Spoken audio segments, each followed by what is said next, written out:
Bapak Ibu, saudara-saudari, khususnya sidang jemaat yang ada di GBI River of Life yang dibawa pengembalaan Bapak Pendeta Junaidi Salim STH. Saya sangat bersuka cita ketika mendengar Bapak Pendeta Junaidi Salim mau mempercayakan untuk saya membawakan renungan firman Tuhan khususnya bagi jemaat di GBI River of Life. Dan saya percaya lewat renungan ini kita semua pasti diberkati oleh Tuhan. Saudara, renungan kali ini saya mengangkat satu tema, yaitu hidup berlimpah-limpah di masa-masa susah. Saudara, terambil di dalam Kejadian yang ke-26 ayatnya yang ke-13, firman Tuhan berkata bahwa dan orang itu menjadi kaya, bahkan kian lama kian kaya, sehingga ia menjadi sangat kaya. Bapak Ibu yang terkasih di dalam Tuhan, Alkitab mencatat saudara, waktu itu terjadi kelaparan. Dan kelaparan itu bukan kelaparan yang pertama, tetapi terjadi berkali-kali. Alkitab mencatat Ishak hidup di zaman pada saat itu. Tetapi seperti yang saudara dan saya telah dengar di ayat 13 bahwa Ishak diberkati oleh Tuhan. Saudara, mari kita lihat Kejadian 26 ayat 1, firman Tuhan berkata, maka timbullah kelaparan di negeri itu. Ini bukan kelaparan yang pertama yang telah terjadi dalam zaman Abraham. Sebab itu Ishak pergi ke Gerar kepada Abimelek, raja orang Filistin. Bapak Ibu yang terkasih di dalam Tuhan, padahal kondisi terjadi kesusahan, terjadi kesulitan. Namun saudara, apa yang terjadi? Ishak diberkati oleh Tuhan. Saudara, mari kita akan belajar bagaimana Ishak bisa diberkati oleh Tuhan, mengalami kelimpahan dari Tuhan di masa-masa sulit tersebut. Poin yang pertama saudara, saya ambil di dalam Kejadian 26 ayatnya yang kedua. Lalu Tuhan menampakkan diri kepadanya serta berfirman, janganlah pergi ke Mesir. Sampai di situ saudara. Saudara, poin yang pertama, firman Tuhan berkata, Kejadian 26 ayat 2, janganlah pergi ke Mesir, kata firman Tuhan. Saat itu kondisi di sana sangat memprihatinkan. Terjadi kelaparan, terjadi kesusahan, terjadi kesulitan. Namun saudara, pikiran Tuhan lain. Tuhan mencegah untuk Ishak jangan pergi ke Mesir. Apa artinya ini saudara?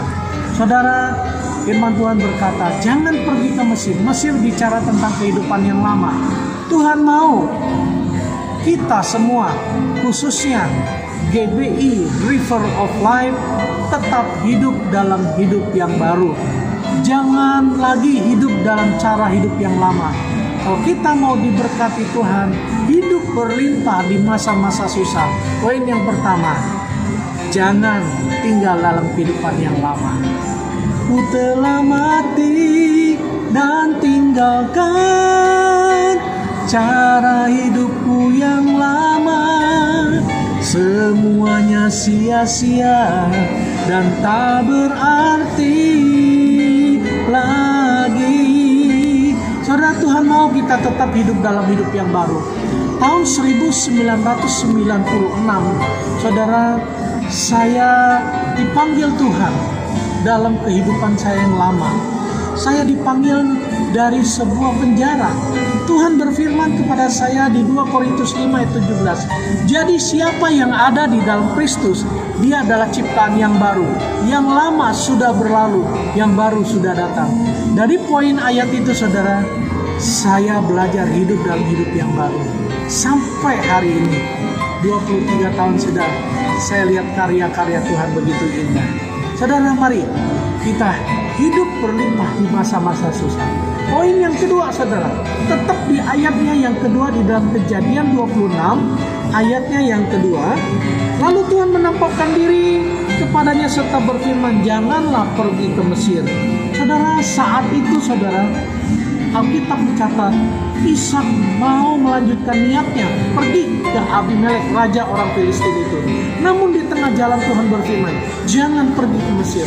Arti yang kedua, jangan mengandalkan manusia. Tetapi Tuhan mau Ishak mengandalkan Tuhan. Begitupun begitupun dengan kita, saudara. Mungkin hari-hari ini kita mengalami kesulitan, mengalami dampak dari COVID-19. Mungkin kita kesulitan ekonomi, mungkin ada yang di PHK, ada yang dirumahkan, gereja belum bisa buka, dan sebagainya. Tetapi firman Tuhan berkata, mari kita tetap mengandalkan Tuhan. Sebab Yeremia 17 ayat 7 dan 8 berkata, jikalau engkau dan saya mengandalkan Tuhan, kita pasti diberkati oleh Tuhan. Firman Tuhan berkata, engkau seumpama seperti pohon yang ditanam di tepi aliran air, yang merambatkan akar-akarnya, yang tetap berbuah. Firman Tuhan berkata, saudara, sekalipun kesulitan demi kesulitan boleh kita alami, kalau kita mengandalkan Tuhan, Tuhan punya berbagai macam cara untuk memberkati kita. Haleluya. Saudara, seperti Ishak diberkati oleh Tuhan. Saudara, poin yang ketiga, saudara, Alkitab mencatat di Kejadian 26 ayatnya yang ketiga, tinggallah di negeri ini sebagai orang asing, maka aku akan menyertai engkau dan memberkati engkau. Firman Tuhan. Saudara, Tuhan mau yang ketiga, saudara dan saya menjadi orang asing. Saudara, apa artinya ini, saudara? Firman Tuhan berkata, keluarga kerajaan kita bukan di bumi ini, tetapi di sorga. Bahkan firman Tuhan terambil di dalam Filipi yang ketiga ayatnya yang ke-20. Firman Tuhan berkata seperti ini. Saudara, perhatikan baik-baik. Karena keluarga kerajaan kita adalah dalam sorga, dan dari situ juga kita menantikan Tuhan Yesus Kristus sebagai juru selamat. Karena kewargaan kita, saudara, seandainya saudara pergi ke Singapura, saudara gak bisa lama, sebulan 2 bulan, paling lama setahun, saudara pasti balik lagi. Karena keluarga kerajaan kita di Indonesia, karena kita warga negara Indonesia, malah kita harus pulang. Begitupun saudara, kita suatu hari pasti pulang, seperti firman Tuhan berkata. Alkitab mencatat kita menantikan Tuhan Yesus Kristus sebagai juru selamat kita. Suatu hari Tuhan pasti datang. Saudara, apa arti poin ketiga? Jangan terikat oleh apapun. Satu hari kelak semua pasti kita tinggalkan. Semua pasti kita tinggalkan. Saudara, mari kita jangan terikat oleh apapun. Kalau kita menjadi orang yang merdeka, kita pasti diberkati oleh Tuhan. Saudara, poin yang keempat, yang terakhir, saudara, Alkitab mencatat di Kejadian 26 ayatnya yang ke-12, firman Tuhan berkata, kita lihat, maka menaburlah Ishak di tanah itu, dan tahun itu juga ia mendapat hasil 100 kali lipat, sebab ia diberkati oleh Tuhan. Bapak Ibu yang dikasihi oleh Tuhan, oh haleluya, tidak ada jalan lain. Tuhan mau kita menabur. Kalau kita menabur, kalau kita rajin berbuat baik, Tuhan pasti berkati kita. Saudara, menabur nggak selalu dengan uang.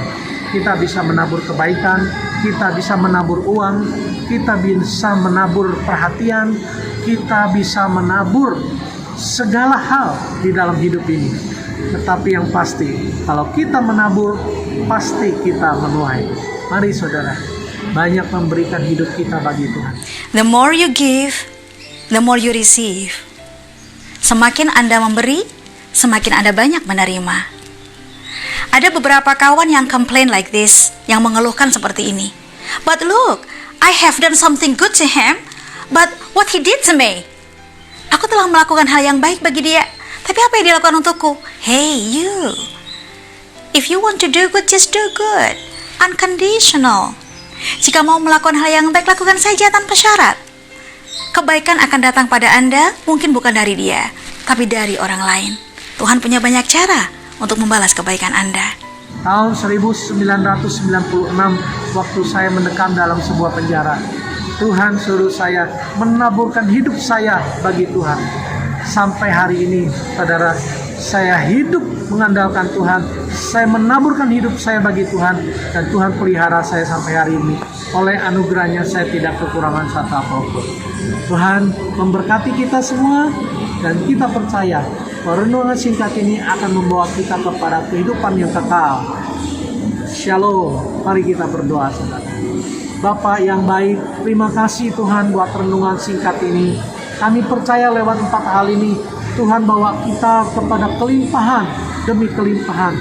Kami hidup di masa kelimpahannya Tuhan. Tuhan berkati Bapak Pendeta Junaidi Salim STH sebagai gembala di GBI River of Life. Kami percaya Tuhan, GBI River of Life akan maju, berkembang dan semakin diberkati oleh Tuhan. Berkati istri dan ketiga putra-putrinya. Berkati Tuhan seluruh pengerja dan jemaatnya. Kami percaya gereja ini akan maju, bertumbuh, berkembang dan semakin diberkati oleh Tuhan. Dalam nama Tuhan Yesus Kristus, kami mengucap syukur, kami berdoa. Amin. Shalom.